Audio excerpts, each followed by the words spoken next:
She won't thank you for stability. She'll crave the thrill of the man who could burn it all down. That's not bitterness speaking. It's the same truth Nietzsche observed more than a century ago, long before dating apps or situationships gave chaos a prettier name like chemistry. He warned that people are often drawn not to the safe harbor, but to the storm, because the storm moves something inside them that calm waters never will. You might believe your steady character is your greatest strength. You're reliable, you keep your word, you make her feel safe. And in the beginning, she might praise those qualities, even tell her friends you're the kind of man worth keeping.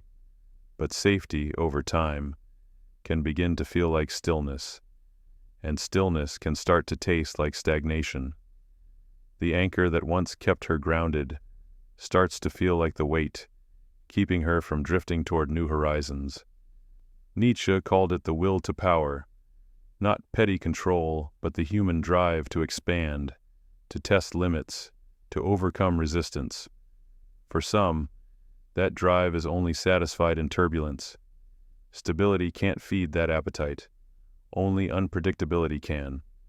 And so, in a slow reversal, the very things you built your identity on, integrity, loyalty, consistency, fade into the background, while the sparks of chaos steal the spotlight. You notice the signs and moments you can't quite unsee. She laughs louder at the unpredictable friend's jokes. Her posture shifts forward when a story turns risky. She lingers in the energy of a messy room, but drifts away when the air goes calm. None of it is calculated betrayal. It's a reflex to stimulation. But every reflex redraws the unspoken hierarchy of value between you. Nietzsche would warn you here. If you try to win her thrill-hungry heart by becoming more chaotic, you risk losing yourself entirely. Once you trade your anchor for a storm, you stop being the man you were and start mimicking the very thing you resent. And imitation never commands respect. It only rents it, and the lease always ends sooner than you expect. The deeper trap is believing you can outstable the competition. You think more patience, more consistency, more sacrifice will prove your worth.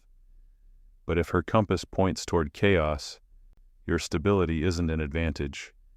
It's the toll she pays before chasing her next high. Every time you double down on calm, you widen the space she's already filling with someone else's unpredictability. This isn't about condemning her for wanting what she wants. It's about asking whether you're willing to become invisible to keep her close.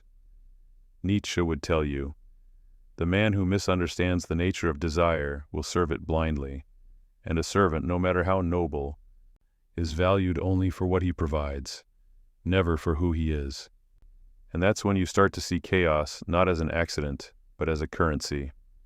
In some relationships, unpredictability is the coin of the realm. It buys attention, steals focus, and creates emotional spikes intense enough to be mistaken for love. In that marketplace, calm is cheap and storms are priceless. Nietzsche saw this before we had the language to describe it.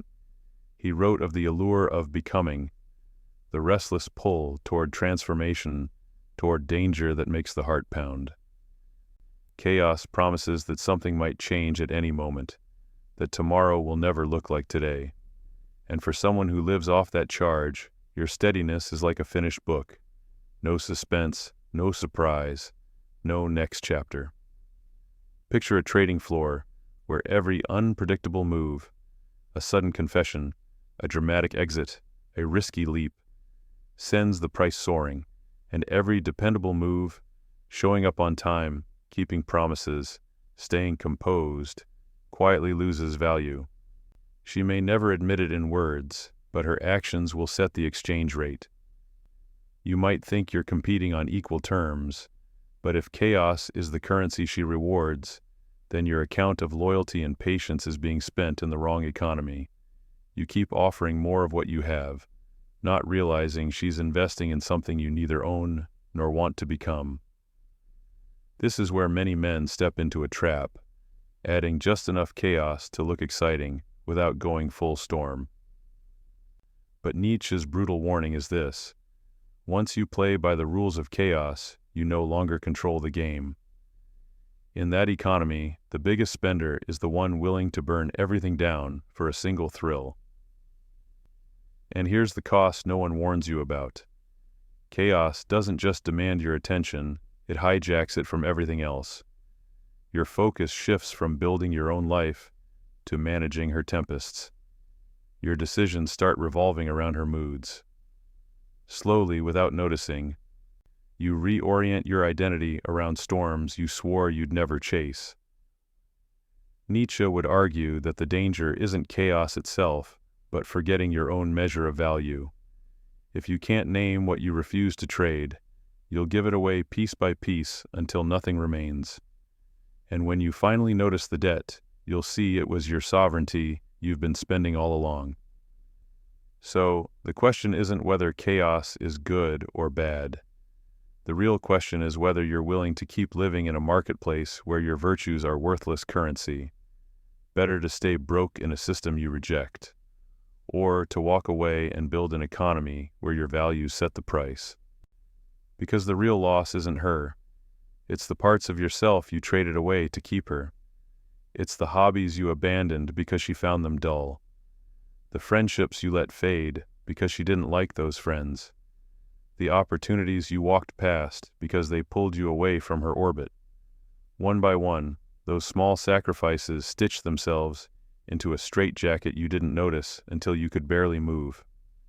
Nietzsche would call this the quiet tyranny of slave morality, the morality that sanctifies self-denial, dressing it up as virtue, but rotting the soul from the inside. In the name of being a good man, you slowly became a hollow one. You told yourself this was love, to be adaptable, agreeable, easy to live with.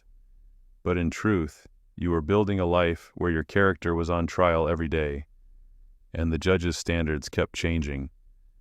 Think of how invisible consistency becomes when chaos is the preferred flavor. Your reliability is taken for granted. Your restraint is seen as a lack of passion.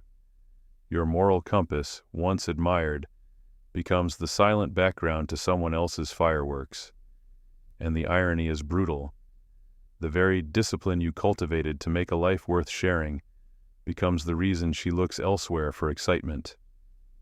The trial isn't fair because the charges are unspoken. She won't say, "I wish you were less dependable." Instead, she'll frame it as needing something more, or feeling a spark missing. It's the courtroom where the rules shift mid-sentence, where the verdict is already in, and you're defending yourself against a crime you didn't know existed. In this court, chaos always has the advantage. It can shock, provoke, and reset expectations in an instant. Character, on the other hand, is slow currency. It builds over years, not moments. And when the jury is craving spectacle, slow currency doesn't just lose, it gets mocked for even showing up to compete. Nietzsche's insight here is unsettling. If you define yourself entirely by how others perceive your goodness, you've already handed over the gavel. You're not living by your values, you're performing them, hoping for applause that may never come. And when the applause stops, you mistake the silence for a cue to change who you are, rather than change who you're with. The longer you stay in that trial, the more your defense strategy shifts from truth to theater. You try to add a little unpredictability, force a little edge into your personality, but it feels fake, and worse, it makes you resentful. You're no longer defending your character, you're bargaining it away piece by piece, hoping the verdict will turn in your favor. The tragedy is that by the time you realize what's happening, you've spent years living on someone else's terms. And Nietzsche would argue that this is the deepest betrayal, not of her, but of yourself. Because when you let your core values be cross-examined daily by someone who prizes chaos over them, you've already accepted a sentence without even hearing the verdict. And that's when you reach the breaking point, not from her chaos, but from your own silence. The words you never said stack up like bricks in your chest. Every swallowed objection, every moment you told yourself it's not worth the fight, has been quietly tightening the noose. And one day, the weight shifts. It's not that her chaos has grown louder, it's that you can no longer pretend you don't hear it. The breaking point rarely arrives with a shout. It often comes in the stillness between her storms, a moment where you see the life you've been living as if from a distance. You watch yourself moving through routines that were never yours, conversations that feel scripted, gestures that no longer carry your own fingerprints, and it hits you. You've been living as a placeholder in your own story. Nietzsche might say this is the instant where resentment tips into awakening. Resentment is the slow poison of the self, but awakening is the refusal to drink it any longer. You don't explode, you don't make a scene. Instead, you feel the first pull toward reclaiming the parts of yourself you buried under the rubble of compromise. But here's the twist. The moment you shift, she notices, people who thrive in chaos are finely tuned to changes in the wind. The withdrawal of your compliance, the absence of your predictable responses, feels to her like the first tremor before an earthquake, and suddenly, she switches tactics. The same woman who pushed your limits now offers unexpected tenderness, as if to lure you back into the old rhythm. It's not necessarily calculated, it's instinct. Chaos hates losing its favorite anchor. She might cook your favorite meal, recall an inside joke you'd both forgotten, or speak softly about how much she misses the way things were. And for a moment, you wonder if she's changed, if maybe the storm has finally passed. But Nietzsche's warning hangs in the air. Storms don't disappear because the sea is calm for a day. They simply gather strength beyond the horizon. If you mistake the eye of the storm for peace, you'll drift right back into its path. And so, you stand there, caught between the pull of nostalgia and the knowledge that going back means erasing every step you've just taken toward freedom. This is the hardest switch to face, not hers, but yours. The decision to pivot your life away from the gravitational pull of her chaos requires more than anger. It requires a redefinition of what you will and will not accept. And once you've made that turn, you can't unsee what you've seen. You can't unknow the cost of staying. So you watch her, this woman who once seemed like the center of your world, and you feel the last illusions burn away. The trial is over, the verdict irrelevant. What matters now is whether you'll walk out of the courtroom or keep standing there, waiting for a sentence you've already served. And when you finally step back, Nietzsche's warning will sound less like philosophy and more like prophecy. You'll realize he wasn't writing in the abstract. He was describing the exact trap you've just escaped. His caution against fighting monsters wasn't about distant villains. It was about the subtle ways we become the very thing we resist. In your attempt to survive her chaos, you may have found yourself adopting bits of it. The sharp retort you swore you'd never use. The petty scorekeeping you once mocked in others. The cold withdrawal meant to teach a lesson. Each one felt justified in the moment, but strung together, they sketch a version of you Nietzsche would tell you to fear. The man who abandons his own code in the name of defense. This is the paradox he warned about, that in resisting the pull of chaos, you might turn into its mirror. And once you're there, the difference between you and the storm is only a matter of scale. You've traded the steadiness you once guarded for a volatility you can barely recognize as your own. Nietzsche understood that this transformation happens quietly. There's no single breaking point where you announce, "I've become like her." It's the slow erosion of values, the silent acceptance of tactics you once despised. By the time you notice, you're already fluent in the language of chaos. And worse, part of you has learned to enjoy speaking it. The brutal part of his warning is that there's no going back to innocence. Once you've crossed that line, the only way forward is deliberate reconstruction. The slow work of choosing, action by action, who you will be now. It's not about reclaiming the man you were, it's about building the man you'll respect in the mirror again. And here's the challenge. She might notice this rebuilding. She might mock it as overthinking, or dismiss it as pride. Or, more dangerously, she might admire it enough to pull you back in. Not because she's changed, but because a rebuilt man is an interesting puzzle to disrupt. Nietzsche would urge you to recognize this for what it is, another battle for your center. To stay free, you have to let go of the need for her recognition. That means accepting she may never understand the cost of what you gave, or the value of what you've rebuilt. It means finding your measure of worth outside her gaze, and guarding it as fiercely as you once guarded her approval. In the end, Nietzsche's brutal warning is less about women, chaos, or character, and more about sovereignty. The moment you let someone else's desires dictate your identity, you hand them the power to unmake you. And the only cure is to reclaim that power, even if it means walking alone into the unknown. Because once you've reclaimed yourself, the real test is whether you can hold that ground when the storm returns. It rarely announces itself with thunder. It comes back as a whisper, a memory that lands soft, a song you both once played too loud, a message that reads like nothing at all. Chaos has learned something too. Nostalgia is better bait than noise, and politeness opens more doors than pressure ever could. You tell yourself you're different now.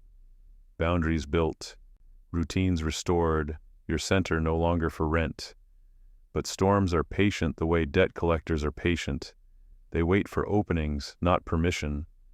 You crack the door out of courtesy, just to be civil, just to prove to yourself you're over it.